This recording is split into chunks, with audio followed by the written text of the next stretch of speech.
Moja kati ya mijadala ambayo tumekuandalia ni kuhusiana na elimu na uhalisia wa maisha, tukiangazia changamoto za ajira, uchumi, mahusiano, mabadiliko ya teknolojia na matarajio ya jamii, hasa kwa kundi la vijana, ama tuseme kundi la watu chini ya umri wa miaka 45. Na kama ambavyo tunafahamu kwamba sensa inaonyesha kwamba nchini Tanzania ni nchi ya vijana, kwa maana ya wasema a country of young population, kwamba asilimia 34 ni ya watu wenye umri kuanzia miaka 15 mpaka 35, lakini asilimia zaidi ya 70 ni ya watu wenye umri chini ya miaka 45. Maana hapa tunazungumzia vijana pamoja na watoto, na ni wazi kwamba kundi hili lina mzigo mkubwa sana wa kukombolewa, kwa maana ya kwamba kupata ajira rasmi au zisizo rasmi, lakini zaidi pia tukiangalia uchumi.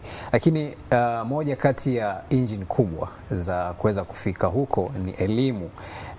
Elimu inaweza ikawa ni elimu rasmi ama elimu ya kupata ujuzi ama kuwa na ujuzi ambao unaweza kusaidia kuendesha maisha. Sasa tukirejea chapisho la Nipashe la Februari 27 mwaka huu, liliandika taarifa ya kiuchunguzi. Hii ilikuwa ni taarifa ambayo ilibaini zaidi ya watoto 2000 huacha shule kila mwaka katika wilaya ya Kasulu mkoani Kigoma, kwa maana kwamba sampling ama sample ilikuwa ni kwa wilaya ya Kasulu, Kigoma, ikielezwa kwamba tatizo sio umaskini tu ama uhaba wa walimu. Hoja kubwa ni imani ambayo inapotea kwamba elimu pengine inapaswa kutazamwa upya, na kwamba hawaoni elimu kama ni ufunguo wa maisha kama ambavyo tumekuwa tukizungumza miaka yote hii. Katika mahojiano na wazazi 15 katika kata 2 za Kasulu, wazazi 12 walikiri wazi kuwa hawana imani tena na elimu kama chombo cha kubadili maisha. Hoja yao kuu ni kwamba wameshuhudia wahitimu wengi wakirudi vijijini bila ajira. Kwa hiyo sasa hii ikawafanya kuona kwamba sasa kuna ulazima gani wa kusomesha watoto wao. Sasa hizi ni ripoti za kiutafiti, lakini sasa hebu tuliangalie hili kwa kina na kwa upana zaidi. Tumewalika wadau muhimu, lakini pia tumeuliza swali hili kwako wewe mtazamaji. Unaweza ukashiriki nasi kwa kututumia maoni yako kupitia namba yetu ya simu 0763809770, na vile tutasikia pia maoni ya watu katika maeneo mbalimbali nchini. Lakini kwa hapa studioni tunaye Leonardo Butindi. Huyu ni mmoja kati ya wachekeshaji maarufu ama comedians maarufu hapa nchini, ambaye yeye taaluma yake sio masuala ya filming ama sanaa, lakini yeye ni mhandisi masuala ya maji, wasema water irrigation, water resources and irrigation engineer. Lakini amegeukia uchekeshaji na amepata mafanikio makubwa kimsingi. Moja kati ya watu ambao wako on top kwenye tunazungumzia comedy industry hapa nchini Tanzania. Lakini vile vile tunaye Rodrick Nabe. Huyo ni mdau wa masuala ya maendeleo, lakini pia amekuwa mentor kwa vijana wengi, kwa maana ya mkufunzi ambaye amekuwa akitoa mafunzo ya stadi za maisha kwa vijana wengi hapa nchini. Rodrick, karibu sana. Asante sana. Na bila shaka tuanze na wewe Rodrick, kwa sababu actually umekuwa mwalimu kwa muda na umekuwa ukitoa mafunzo hasa kuhusiana na life skills, skills mbalimbali za maisha. Tumeona imani, kwa mujibu wa utafiti huu, imani inapungua kwamba elimu hii ambayo tunakwenda darasani, darasa la kwanza mpaka chuo kikuu, watu wanaanza, imani inapungua kwamba inaweza isiwe ndio njia pekee ya kubadilisha maisha ya watu. Kweli si kweli? Actually the good thing, na mimi ni mwalimu by profession.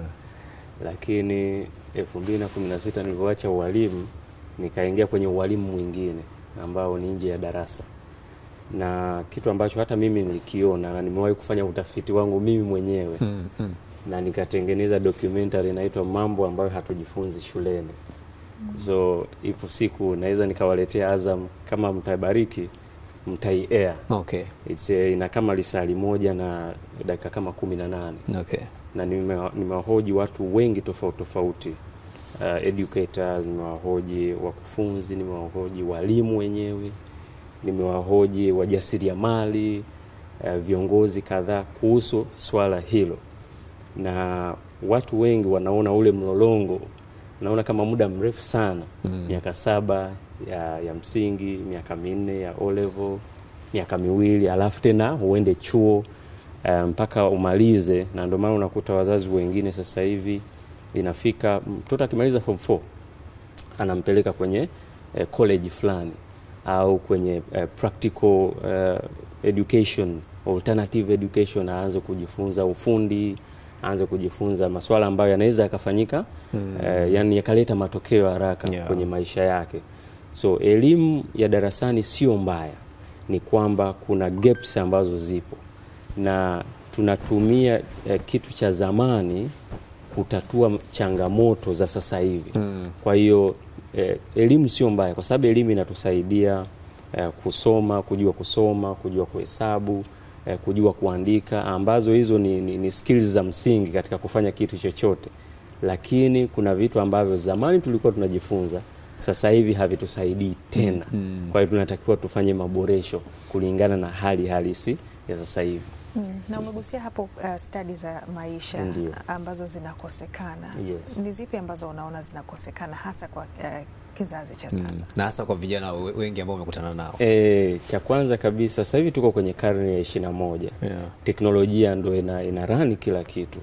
Lakini unakuta kwamba shuleni bado masuala kama AI hayajaanza kufundishwa, masuala ya social media hayajaanza kufundisha, content creation hajaanza kufundisha, lakini tunaona akina Leonardo wanatumia hizo skills, content creation, hata video editing ndogo ndogo, kutumia apps ndogo.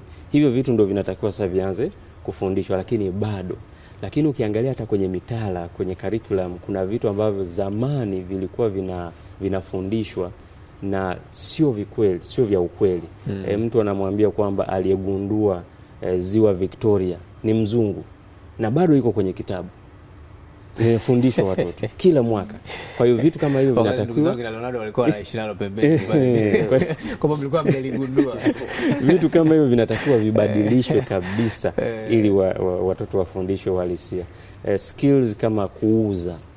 Tunajua kila siku kila unapoamka asubuhi unauza mawazo yako, unauza bidhaa au huduma. Watoto waanze kufundishwa kuuza, communication skills, namna ya kuzungumza mbele za watu, wafundishwe hivyo vitu. Yaani maana unataka hivi vitu hivyo viingie kabisa kwenye mtaala kabisa, na vifundishwe practically, sio theory. Yes. Leonardo awali aligusia hapa, umesomea uhandisi lakini sio kitu ambacho unakifanyia kazi kwa sasa. Nini ambacho kilikubadilisha? Kwanza nilianza comedy wakati nipo chuoni. Kwa hiyo sasa comedy imepeak. Mimi namalizia chuo tayari comedy imeshaanza kupeak. Alafu ukiona sasa ujue hela inapokupeleka ndo huko utaenda. Kwa hiyo nika stop na masuala ya engineering kwa sababu hela ilikuwa inatokea kwenye comedy. Lakini so nimestop engineering cha kwanza kwa sababu comedy imepeak tayari, lakini pili kiukweli nilikuwa sijui naenda kufanya nini. Yaani na GPA nzuri 4.5 safi kabisa. So theory nilikuwa vizuri, lakini practical ni siwafi tena. Distinction hiyo. 4.5 first class first class 4.5, lakini practically yani najua vichache sana. Kwa sababu hata field nilikuwa na dodge, siendi. Unaongea na mtu anakupigia max vizuri, ila kwenye darasani hivi kusolve safi kabisa. Kwa kwanza nilikuwa sijui naenda kufanya nini, lakini pili comedy tayari kwa onyesha njia nzuri. Na sio kwamba ulichukua uamuzi baada ya kuona kwamba kwenye formal sectors hakuna fursa? Hapana. Tayari njia imeshaonekana kwenye. Kuna eneo pia la talent, maanake wewe umetumia zaidi talent, lakini alikuwa anazungumzia hapa kuhusu skills nyingine.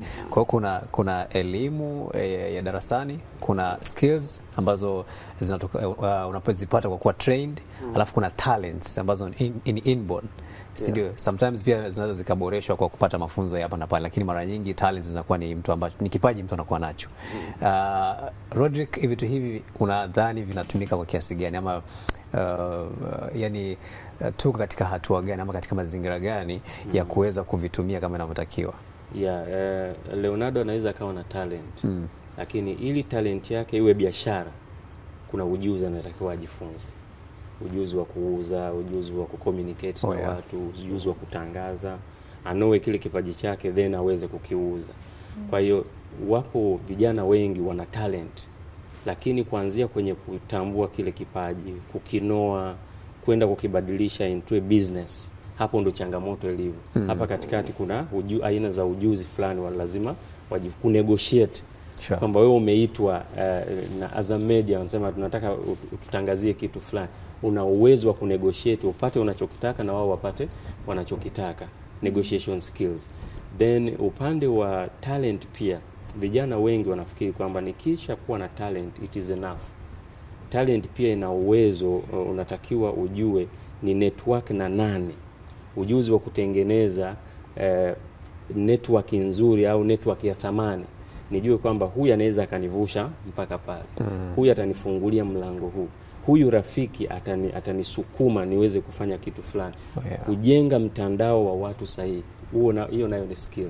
Okay. Yes. Na hapo katika ujuzi kwako Leonardo, ulijifunza vipi ujuzi wa kutengeneza maudhui mpaka kunufaika pia kibiashara kupitia hivyo? Sawa. Kwanza so mimi binafsi elimu imenisaidia. Kwa sababu ili uwe comedian mzuri inabidi uwe informed. Uwe na taarifa. Na taarifa mimi nimeanzia shuleni kuzipata. Kwenye masomo haya ya kawaida inakusaidia kwenye research, unajua mambo mengi ya duniani, ya Afrika nini. Hizo ndio information ambazo utaziingiza kwenye comedy. Lakini ujuzi wa kusema so kuna kipaji tayari kipo. Ujuzi ni kujiongeza kutokana na elimu ambayo nimeanza nayo shuleni huko. Kwamba na ile mentality ya kujifunza kutoka shuleni.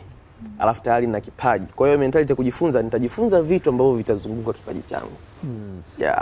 Lakini watu wanapunguza imani na elimu ni kwa sababu wanashindwa kuona matokeo ya watu ambao tayari wana hiyo elimu ambayo watoto wao wanaitaka sasa hivi. Matokeo yake ni mabaya. Wengi hawana ajira, wapo nyumbani. Lakini issue mimi nayoona binafsi ni kwamba elimu inatengeneza wasimamizi, sio watendaji. Yani mimi najua bwana maji inabidi yawe na kitu fulani, ila mimi mwenyewe siwezi kufanya hicho kitu. Sina standard, sijui. Ila najua inatakiwa iwe hivi. Ila ukinipa hivyo vitu mimi siwezi kuvifanya. Kwa hiyo kusimamia naweza mshaweka kitu fulani safi. Ila haya bwana weka wewe. Ingia mzigoni. Huwezi. Na labda sasa hivi kuna shule nyingi English medium nini. Lakini kuna zile shule ambazo za bei kubwa sana zile. Zipo milioni 60 na ngapi nini. Tofauti yao na sisi ni kwamba mtoto akitoka hizo shule hata akiwa photographer value addition yake kutokana na ile elimu aliyopewa inakuwa kubwa zaidi. Anaweza akapiga picha kwa milioni 50. Kuna watu wanapiga picha mtaani kwa 5,500 au 10,000. Lakini photography hiyo mtu alisoma elimu yetu hii. Lakini kwa huyo mtu anayesoma elimu za huko wenzetu milioni 40-50, photography hiyo anaweza kaekea value chain nzuri akapata. So ndo elimu hapo inapokuja. So tofauti wetu. Elimu ina umuhimu, lakini elimu gani, hapo ndo shida.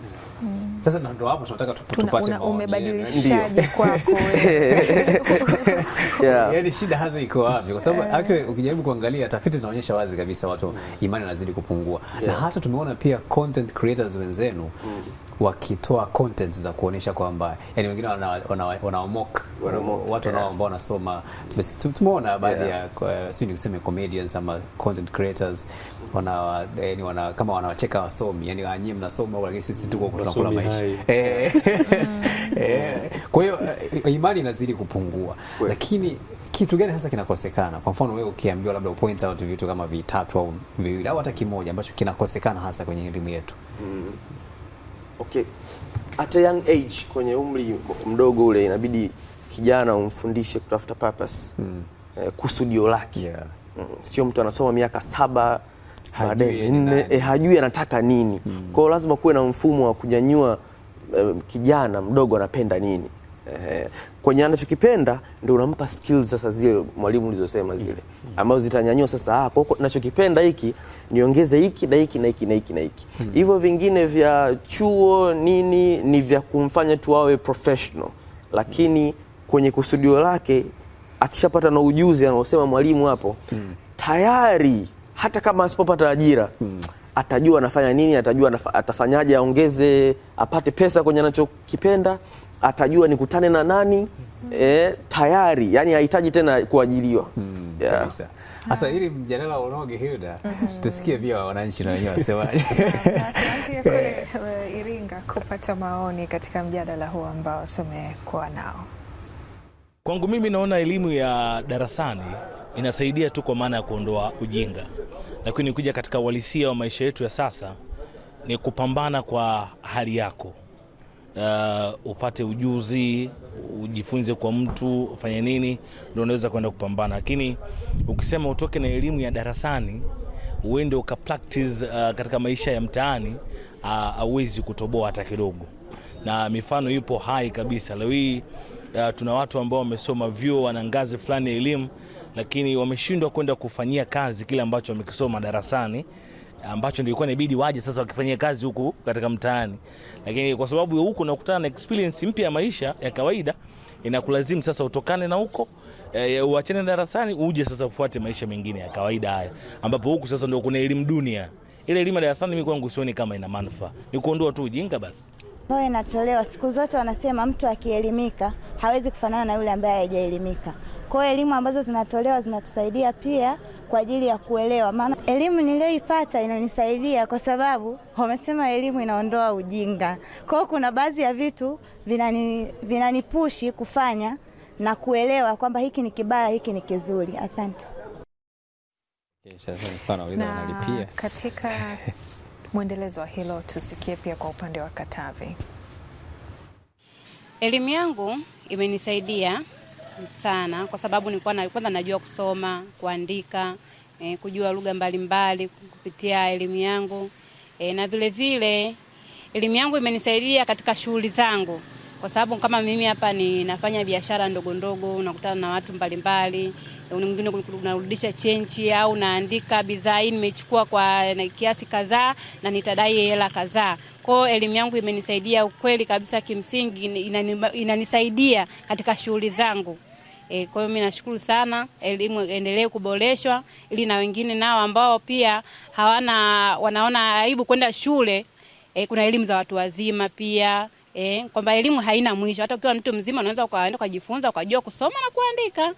Elimu mimi sina elimu, mimi nafanya biashara tu, jasiriamali, jishughulisha na kazi ya kuuza nyama kama hivi. Mambo yangu yanaenda, nalisha familia, naishi, mambo mengine yanaendelea. Jana na washauri ambao hawana elimu kama mimi hapa, takiwa waendelee kujituma, waachane na masuala ya vikundi, wafanye kazi kwa umoja. Elimu yangu imenisaidia kazi yoyote. Ila kwa mimi kijana nimepambana kutokana mtaani, nimejikuta nikaingia kwenye hii kazi, nikapiga hii kazi mpaka leo nimefanikiwa katika hii kazi. Namshukuru Mungu. Kutoka Katavi maoni hayo, na tunaendelea hapa na mjadala. Unaweza pia ukatuandikia kupitia namba yetu 0763809770 ukatupa maoni yako juu ya hili elimu na uhalisia pia wa maisha. Na katika kujadili mwalimu, tumesikia maoni hayo Iringa na Katavi, na maoni pia yako tofauti juu ya elimu. Mtazamo wako ni upi? Licha kwamba wengi wanasema elimu haijawasaidia kupata kazi. Yeah, of course watu wengi wanaangalia kwamba ile direct outcome ya elimu aliyosoma. Kwa hiyo hatuioni. Kwa sababu gani? Kama Leonardo anasema inakusaidia tu kuondoa labda ule ujinga, kujua namna ya kusoma. Sasa wewe lazima ujiongeze, ujifunze baadhi ya vitu ambavyo unaviongezea kwenye ile elimu. Kwa mfano, mtu aliyesoma na asiyesoma wakienda kufanya biashara, huyu aliyesoma anaweza akawa anajua kuandika proposal. Maana yake yeye anaweza akapata hela nyingi zaidi kuliko yule ambaye hajui kuandika. Kwa hiyo hii elimu ya darasani itakusaidia kuandika, kusoma, kuhesabu. Lakini sasa tukija huku nje, kuna vitu ambavyo vinahitajika. Mimi nitachukulia mfano wa Leonardo ambaye yuko hapa. Leonardo anaposimama stejini, hata mimi nikiwa nafundisha, mtu anaweza akafikiri kwamba labda utatumia elimu ya darasani peke yake. Lakini kuna vitu vya kuongeza pale, nijue namna ya kusoma watu, kwamba huyu kwa nini acheki huyu, mimi nachekesha kwa nini acheki ili niwe flexible, ni switch haraka, nibadilishe labda ni script zangu. Kwa hiyo yote unaipata mtaani kwa kuinteract na watu, kuangalia, kwa kuobserve. Ndio maana nawaambia watu wengi kwamba kila kitu unachokutana nacho ni somo. Ni jinsi wewe ulivyokichukulia kama somo. Kwa hiyo hata kama umegombana na mtu, hilo ni somo. Umejifunza namna ya kuishi na watu. Kila kitu ambacho tunakutana nacho ni somo. Yeah, sure. Sasa mwalimu hapa amesema unaweza ukawa unachekesha Leonardo watu wasicheke. Kutokea hiyo mara nyingi. Zikitokea pia. Asema kwa mtu ana madeni yake huko ni sehemu ya kazi, lakini pia inakuchallenge. Unajua comedy inahitaji mazingira fulani. Sasa hayo mazingira yasipotengenezwa kabla wewe hujapanda, ni ngumu. Mazingira gani kwa mfano? Kwa mfano ukienda kufanya comedy mazingira ya club au kitu ambacho kimekaa kimziki inabidi wavute sana kabla hujaanza kuchekesha. Ila kama umepewa sasa dakika chache hivi hiyo imekula kwako. Au unaenda kuchekesha sehemu ambazo labda ni mazingira ya ambayo yako too executive ama corporate, na yenyewe kuna ugumu. Hiyo rahisi. Hiyo rahisi. Sasa hapo ukiwa na elimu of course mimi nimesoma kidogo. Executive ndo mazingira yangu sasa. Hapo ndo pendo. Kuna vitu ukipiga una relate navyo inakuwa rahisi sana. Sasa kabisa. Na kwa mfano mtu akishindwa kupata hizi skills ambazo Nabe alikuwa anazizungumza hapo, akishindwa kuzipata shuleni, kwa sababu actually ukijaribu kuangalia bado hazijawa incorporated kwa kiasi kikubwa kwa sasa. Anaweza kuzipata vipi yani hizo skills? Kwa mfano kama wewe ni comedian, lakini tukikuangalia una very good presentation skills, una uwezo wa una very good communication skills. Vyote hivi yani unajifunzaje? Unavipata wapi? Ujuzi wako wa mawasiliano, ujuzi wa biashara kupitia kazi, uchekeshaji, umepata wapi zote hizi? Okay, kwanza confidence na networking imeanzia shuleni ambapo watu wanapakimbia sasa hivi. Ili kusimama kujibu maswali nini, hivi vyote vimejengwa shuleni. Lakini ile mentality ya kuwa curious, kutaka kujifunza, ndio inasaidia sasa hivi napata skills nyingine. Sasa hivi kuna AI, ChatGPT, kuna nini. Ni si mmoja tunaangalia. Mimi napenda sana kugoogle. Unanitaga Google marafiki zangu. Kwa kama kitu sikijui na Google. Kwa hiyo sawa labda tutake elimu lakini tupende kujifunza sana. Yani kitu ujui usijifanye mjuaji. Ingia Google, ingia ChatGPT, wapi, jifunze sana. So mimi najifunza sana. Na uzuri kwamba sasa hivi mazingira ya kupata information, mazingira ya kupata knowledge yako wazi kabisa. Yani sometimes unahitaji hata kutumia gharama kubwa ama kwanza kumtafuta Nabe yuko wapi. Unaweza kuingia tu labda YouTube kaangalia tutorial fulani hivi ukapata baadhi ya vitu. Kwa hiyo mazingira manake yamebadilika tofauti na zamani. Yamebadilika. Lakini watu inabidi watambue kwamba kila kitu ni biashara. Kila kitu.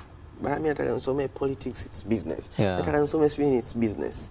Sawa, nataka usomee kitu fulani, lakini you need to know vinavyozunguka hicho kitu. There's business side, networking side, kuna vitu vingi sana. Sasa zile skills za pembeni anazosema mwalimu ni muhimu kwenye kila kitu. Hizo ndio zitakusaidia hata usipopata kazi bado ukaona mwanga. Nabe, ungepata nafasi ya kuwa waziri wa elimu kwa mfano tu, tutatoa mfano tu, labda uko mbeleni probably, vitu gani ungehakikisha havikosekani kwenye elimu yetu? Cha kwanza kabisa ile practicality, kwamba theory iwe asilimia labda 40 alafu practical iwe asilimia 60. Yani ingehakikisha kwamba at least mtu tukitoka darasani siku hiyo tunafanya practical. Tumefundishwa ile kupima perimeter, length times width.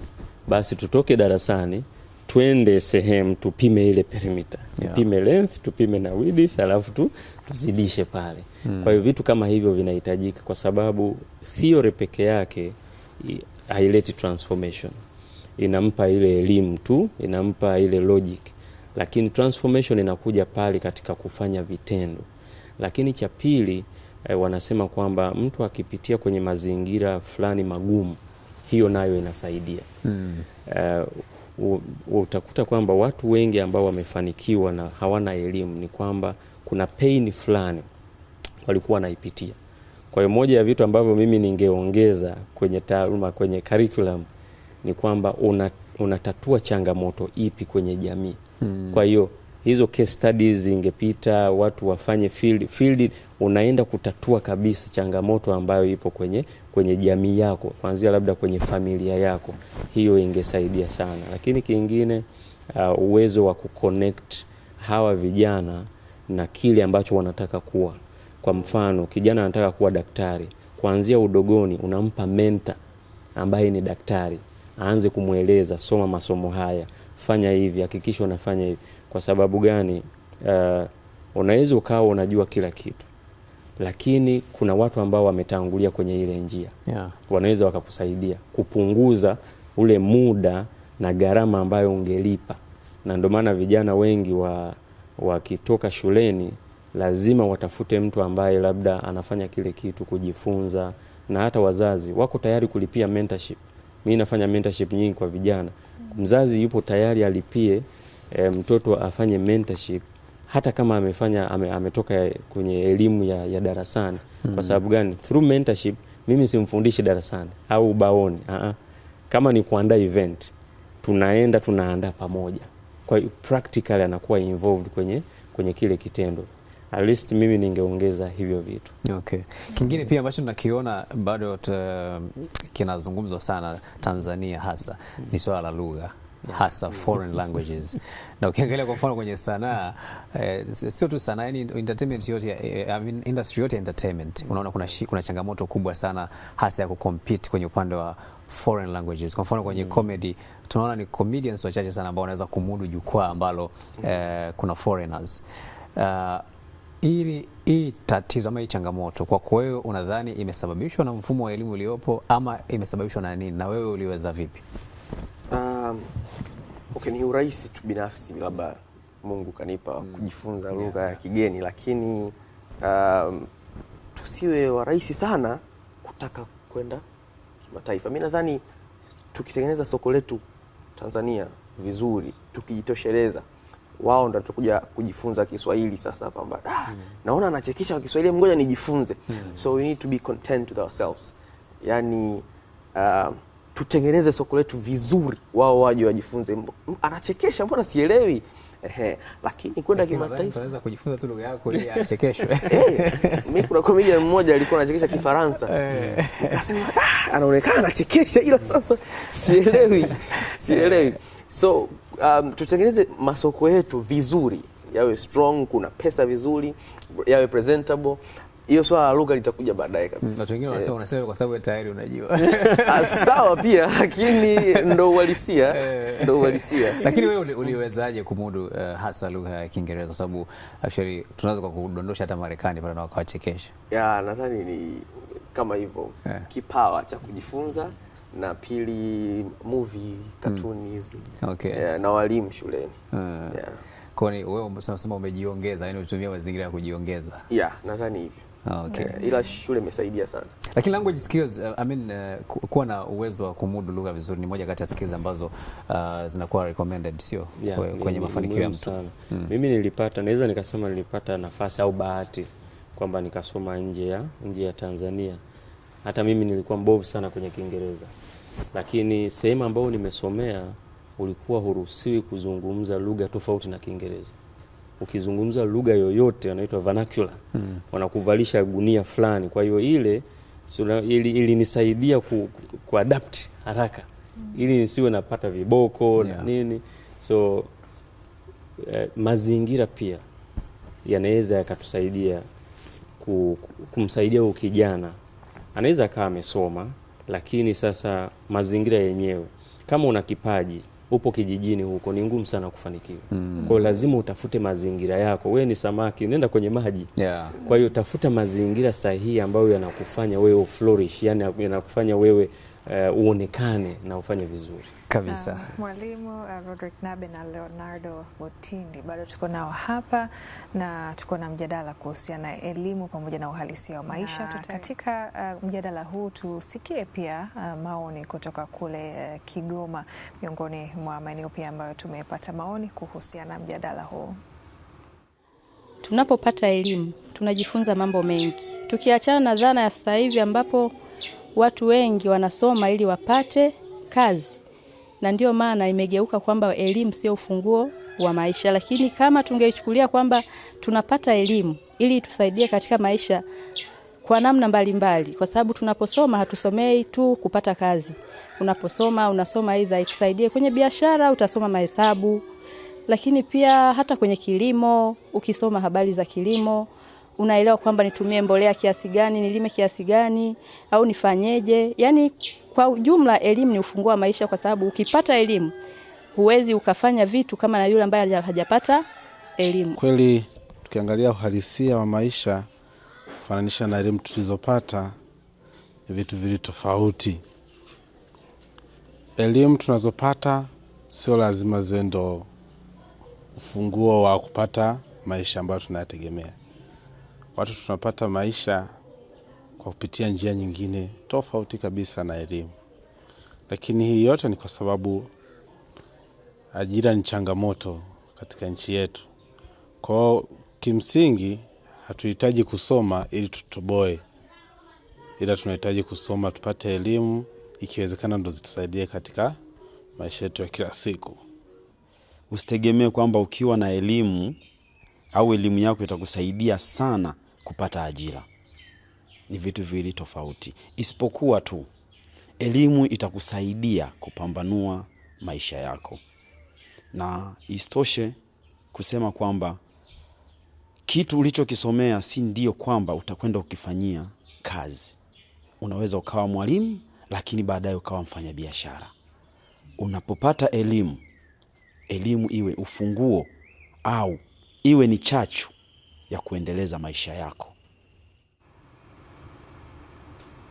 Hapo utakapokuwa umepata ajira kulingana na elimu yako, basi kuitumia ile elimu vile inavyotakiwa, vile ipasavyo, ni kitu ambacho kitatusaidia sana. Lakini usitegemee sana kwamba elimu itakupa ajira. Tusikie pia kwa upande wa Singida. Elimu nilosomea imenisaidia sana kupambana na changamoto zinokuja katika biashara yangu, kufanya hesabu. Pia sasa hivi kuna matapeli. Kwa hiyo elimu nilosomea nilojifunza imenisaidia kupambana na matapeli. Imenisaidia kama kwenye biashara, kama hivi shuleni hapa sisi tulifundishwa Kiingereza. Kwa hapa kwenye ajira wanaweza wakaja hata wenye lugha zingine tofauti na sisi, nikaongea nao vizuri. Imenisaidia sana. Elimu nilosomea mimi inanisaidia hata ufugaji, kulima kisasa na biashara ndogo ndogo. Mambo mengi tu nanifundisha. Kwa hiyo elimu yangu ni tuliyosoma ni nzuri sana. Japokuwa tujasoma sana, tupaka la 7 inatosha. Tumejiajiri wenyewe bila kuajiriwa. Kwa hiyo nawasihi watu wengi na vijana na nini wakisoma watafute namna ya kupata ajira yao. Bila elimu nisingeweza kufanya chochote. Elimu imenisaidia kiasi kikubwa sana. Imenisaidia kwa sababu nimejiajiri mwenyewe na nafanya shughuli zangu kama kawaida. Tunaomba vijana wetu ambao wapo sasa hivi wasitegemee kwamba wakisoma ili waje waajiriwe. Wakisoma wawe na elimu ya kujiajiri, kwa sababu tunaenda na wakati wa sasa hivi kila mmoja atakuwa ajiajiri mwenyewe, afanye kazi zake mwenyewe.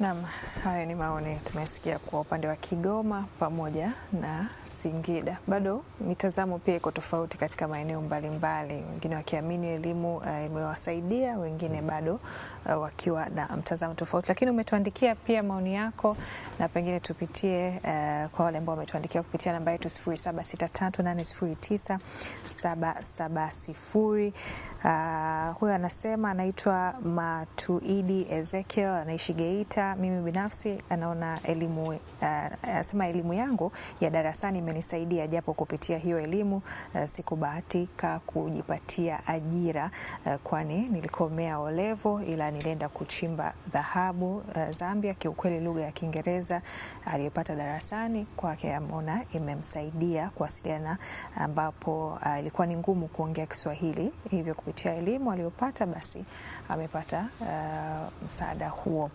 Lakini Ausebi Gama Makambako anasema elimu ni msingi wa kwanza kwa mwanadamu, hata kuchunga ng'ombe kuna hitaji elimu, ndipo ujuzi unafuatwa. Mwingine anaitwa Magodoro, anasema uhalisia wa elimu ya Tanzania kwa mabano ameweka ukoloni, bado imebaki kusaidia kuondoa ujinga kwa kiasi, lakini hailengi kukuza ujuzi, uvumbuzi wa mambo kwenye maisha. Na anasema tunahitaji mageuzi makubwa katika mifumo ya elimu ili kutengeneza jamii yenye tija katika uzalishaji wa ujuzi badala ya kusubiri ajira. Mwingine anasema shida kubwa kwenye elimu, unatumia muda mwingi kwenye kusoma, alafu utaulizwa kuhusu uzoefu wa miaka mingapi ndio upewe ajira, na hiyo inakuwa ni changamoto. Joseph Mwenda anasema napenda kutoa maoni, kwa upande wangu elimu ni nzuri, ila wizara husika ingewapa kipaumbele wale wenye maarifa fulani kwa kuwaongezea rasilimali ili kufanikisha maono yao. Na tunawezaje kubadilisha ile elimu ambayo ipo kwa sasa darasani na kuitumia katika kutunufaisha? Mwalimu. Mimi ningeshauri kwa wale ambao ni decision makers, wafanya maamuzi, tayari kuna watu ambao wanafaidika na elimu ya mtaani. Maana yake wao wana experience, wana competence ambazo wamezijenga kwa uhalisia, kwa kukaa mtaani na kufanya makosa na kurekebisha. Hao watu wangewatumia vizuri huku kwenye elimu ya darasani, kwa sababu tunajua kabisa kwamba elimu ya darasani inamtengeneza kwa asilimia kubwa mwanafunzi aingie kwenye ajira, aajiriwe. Maana yake haimsaidii kujiajiri, na ndio maana wote ambao wamepita kwenye elimu ya darasani kwenye vichwa vyao wanazungumzia ajira, hawazungumzii kazi. Ajira ni chache, kazi zipo nyingi sana. Kwa hiyo maana ya kazi ni kwamba hii elimu uliyoipata ujiongeze, kama ni mwalimu kitaaluma uongeze kitengo cha biashara, usiwe tu mwalimu kitaaluma, ufungue hata biashara kutokana na kile ulichokisomea. Kwa hiyo hao tayari ambao wako mtaani, kama ni fundi garage, yeye amejua mifumo yote ya kutengeneza magari na nini, basi apewe nafasi ya kwenda kufundisha kule practically. Kama ni comedian, tuongeze hata kozi ya comedy kwenye mifumo yetu, kwa sababu tumeshajua kwamba comedy inaingiza hela, content creation inaingiza hela. Kwa nini tusiingize kwenye mifumo? Vitu kama hivyo vinatakiwa. Yes. Sawa kabisa, na pia ukijaribu kuangalia imekuwa ni kama ule mjadala wa education is better than money na kama hivyo. Lakini tumeona pia hata kwenye mitandao huko kuna baadhi ya mijadala imekuwepo. Nimemuona kuna mwalimu mmoja anakuwa wanatupiana maneno na mtu mmoja, yeye anamuita bana wewe unafanya uchawa na vitu kama hivyo. Hasa kuna swali moja la msingi ambalo linakuja, kwa mfano watoto ambao tunawa raise sasa hivi, watoto wadogo wa generation alpha na beta wanaita, wanapoona kwamba wale ambao wamesoma sana, ma-engineer, scientists, wako mtaani wanazurura, hawana kazi, lakini upande wa pili wanaona wale watu labda ambao wanafanya hivyo, kukaa karibu na mabosi na nini, kwa pamba kwa lugha maarufu machawa, wenyewe wana maisha mazuri, wananunua magari, wanajenga magorofa. Kwa mtazamo wako Leonardo, unadhani inawapa mentality gani kuhusu elimu? Mbaya. Mbaya kwa sababu kikawaida binadamu anapenda vitu vizuri.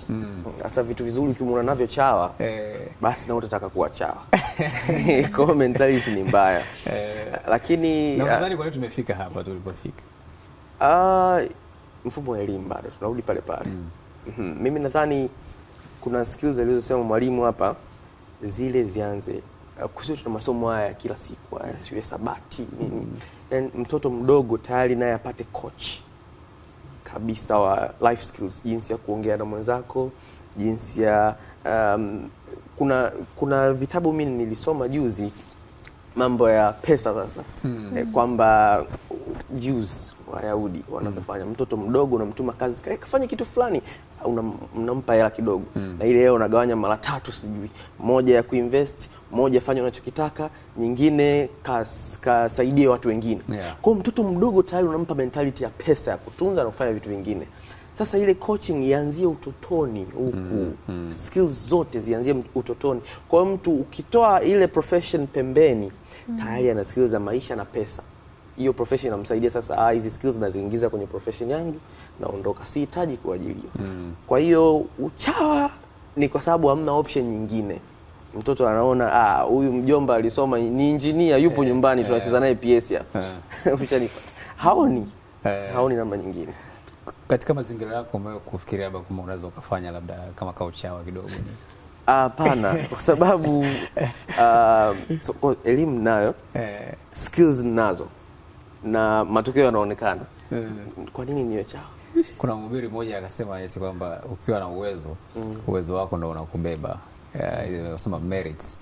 Sasa na moja kati ya vitu ambavyo vinazungumzwa ni kwamba je, tunayo jamii ambayo watu wanapiga hatua za kimaisha based on merits. Yani kwamba merits ulizonazo, uwezo ulionao, kipaji ulichonacho ndicho kinakufanya ufanikiwe na si vinginevyo, na si labda kubebwa ama kuwachongea wenzako. Yani je, tumetengeneza jamii kama hiyo kwa maoni yako? Mpaka sasa nahisi yes. Lakini hali ikiendelea labda kuwa mbaya, ndo itakuja sasa mambo ya nepotism na vitu kama hivyo, kupendeleana. Ila kwa sasa hivi naona bado mtu ukipambana unatoboa. Bado mazingira ya kupambana yapo. Mwalimu, vipi wewe kwa mtazamo wako? Unadhani merits zinawabeba watu kufanikiwa? Wapo ambao wanasaidiwa kweli kwa kupambana. Na mimi nawashauri akina mama. Kuna somo moja nalifundisha inaitwa packaging versus content. Akina mama nyie mmepewa upande wa packaging. Yani yeye akitokea tu watu wanamwamini, tofauti na sisi. Sisi mpaka ujieleze sana, uonyeshe. Sisi ukitokea tu mtu lazima kujidefend. So akina mama watumie hiyo fursa. Na sisi sasa, hiyo ni kina mama sisi. Sisi sasa kwenye packaging tuvae vizuri. Sio unatoka na mandevu hivi, hujachana nywele, wanakuona kama mwizi tu. Lakini unaweza kuwa hujachana nywele lakini una vitu sasa mpaka wakuamini, umeshakosa fursa. Ndio. Kuna kitu mwalimu alisema cha kutafuta mentors. Kama unataka kuwa dokta, unatafuta mentor wako dokta ambaye ni vizuri tutafute ambao wana mwanga. Unajua kuna mtu unamtafuta anasema dogo achana na udaktari. Yaani mwenyewe haamini kwenye anachokifanya. Ni kizungumkuti. Sasa hiyo tunashauku pia kujua hiyo packaging and content. Hii inakuwa maana yake ni mtu jinsi alivyo. Packaging maana yake ni muonekano wa nje. Jinsi ulivyovaa, jinsi unavyojipresent mbele za watu. Na hayo hayafundishwi shuleni. Yani hayo hatufundishwi. Then content sasa yale ambayo umeyajaza. Amesema kusoma vitabu, kuongeza elimu, kuongeza maarifa na kuwa na taarifa sahihi. Sasa hiyo ndo content yenyewe. Kwamba unaweza ukawa una packaging nzuri, utakapofungua mdomo wako wanasema hamnazo. Hamna kitu. Ukioko watu wamekaa sawa, unakusikiliza sasa. Utakapofungua hivi wanasema bora asingefungua. Watu tumia dakika 2 kusikiliza. Na Leonardo alizungumza kuhusiana na generation tulionayo ambayo tuko exposed na vitu vingi digital na vitu kama hivyo. Kwa hiyo akasema kwamba ni mtu wa Google sana, kwenda ChatGPT, AI. Kwa vijana wa sasa hivi wanaweza vipi pia kutumia digital platforms na mazingira yaliyopo sasa hivi kuweza kujipa hizo contents?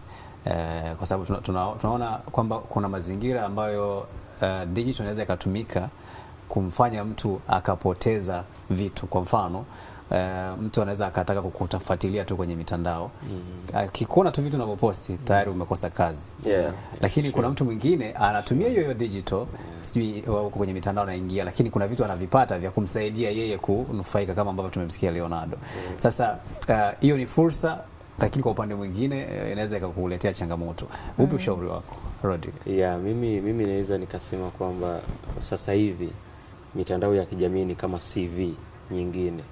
Unaweza ukapeleka CV yako ya darasani, lakini mtu ataangalia kwenye mitandao ya kijamii unaposti nini. Wewe umesoma business administration, umesoma marketing, lakini akiangalia kwenye Instagram yako hakuna chochote kinachoonyesha marketing. Hakuna chochote kinaonyesha kwamba unaweza ukafanya biashara. Yeah. Anaanza kupata mashaka. So lazima tujifunze namna ya kutumia majukwaa ya kidigitali kutengeneza sasa ile profile yetu au CV zetu za mtandaoni. Sasa hivi mtu kusoma CV yako hana huo muda. Na hatoamini kwa sababu sasa hivi watu wana copy na kupaste CV. Lakini nikishaona uhalisia kwenye akaunti yako ya Instagram, najua hayo ndo maisha. Na tutarejea kuendelea. Na mwenzetu David Wakarungi amekutana na Masoud Mambo, ni kijana ambaye ana shahada ya kwanza ya sanaa katika historia na sayansi ya siasa kutoka Chuo Kikuu cha Dar es Salaam, na alimaliza mwaka 2020, na kwa sasa amekuwa anafanya biashara ya matunda kwa saa 24 pale Sinzamori. David, karibu sana, utujuze. Kutoka eneo hili la Sinzamori, nyuma yangu ama pembeni yangu hapa ni ofisi ya Masoud Mambo, huyu msomi wa shahada ya kwanza, lakini hapa ndipo ofisini kwake. Kwa miaka mingi iliyopita, labda miaka 90 na mwanzoni mwa 2000 na hapo baadaye ilikuwa ni maajabu kukuta mtu ambaye kasoma labda akiwa anaendesha biashara yake hivi, lakini kwa sasa hivi imekuwa ni sehemu ya mapambano, na tumemkuta akiwa anatoka sokoni. Unaweza kaona buti zake zilivyo, utasamea Masoud, ndio tushakukuta kazini bwana. Kwa hiyo ndio hivyo anapambana. Habari yako Masoud? Si salama kabisa. Pole na mapambano. Asante sana. Au ni hongera? Hongera, yes. Kwa sababu yes, ndio maisha yanatakiwa kuwa hivi. Ndio. Mtu anaweza akajiuliza sasa hivi kwa uhalisia wa elimu na maisha halisi, mambo yako vipi kwa sasa? Mambo yameshabadilika.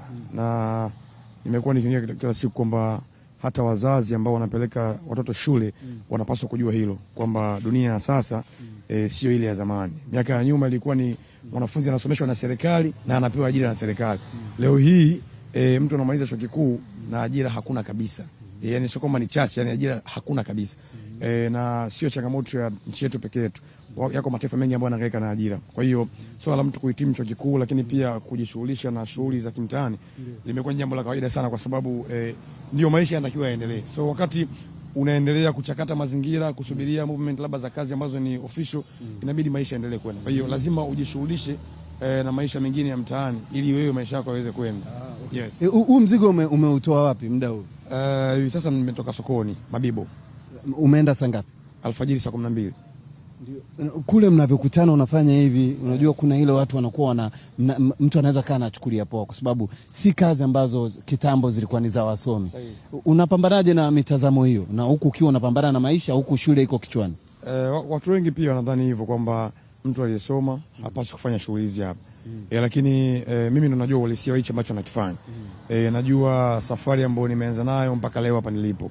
Tafsiri yake ni kwamba kuliko kukaa nikasubiri ajira, bora niendelee kufanya hicho ambacho nakifanya. Kwa hiyo watu ambao wananiangalia hata sokoni pia wapo wanashangaa kwamba mbona umesoma, una degree lakini tuko wote pamoja huko. Kama no, mazingira sasa hivi yameshabadilika.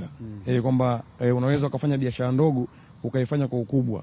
Ukafanya hicho ambacho watu wengi wamezoea kinafanya na watu ambao hawajaenda shule, ukakifanya katika mazingira ambayo sio rafiki.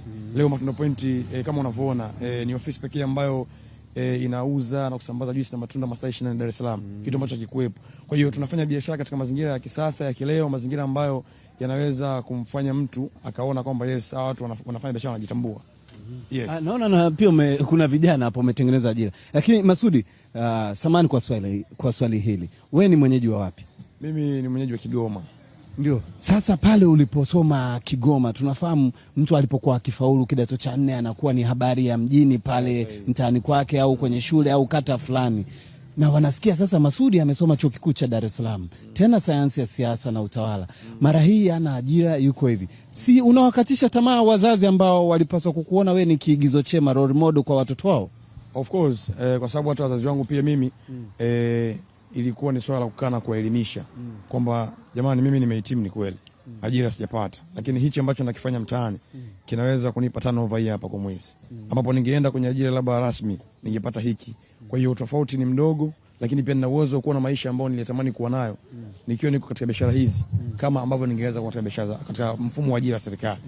Kwa hiyo ni kweli wazazi wengi sana wanakuwa disappointed kwa sababu wanaona ni kitu kidogo.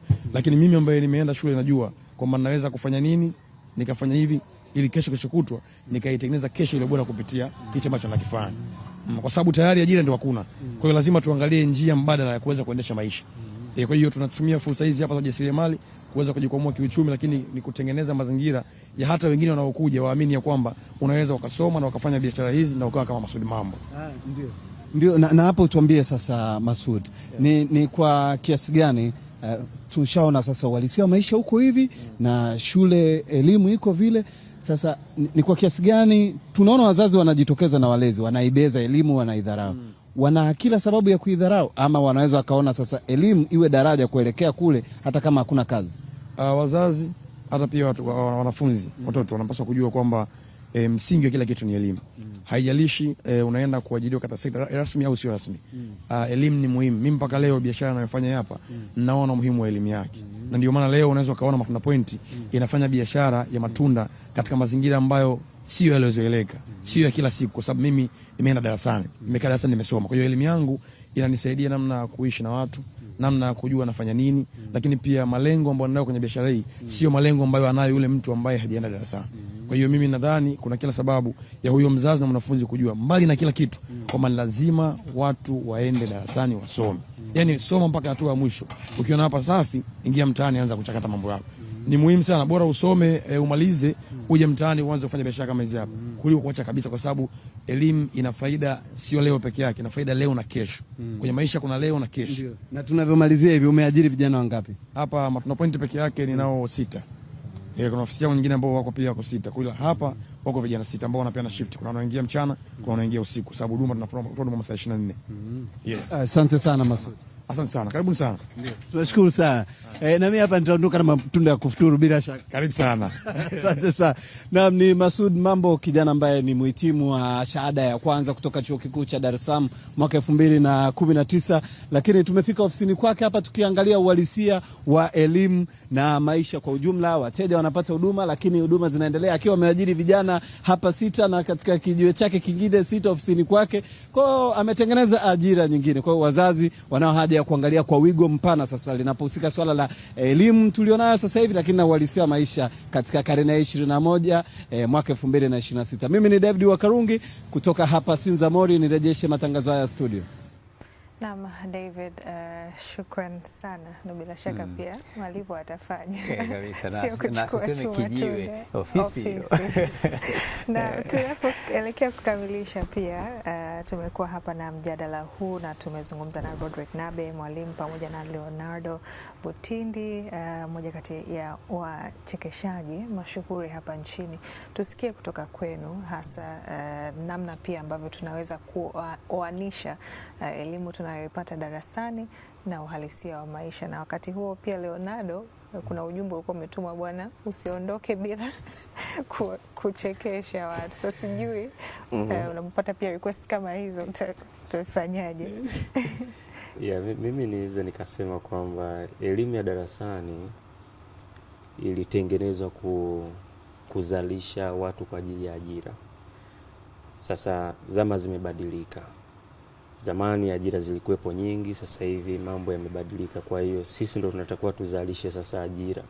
So vijana wote ambao wako darasani, kama upo chuo, sio lazima ufike chuo ndo uweze kuzalisha. It doesn't make sense.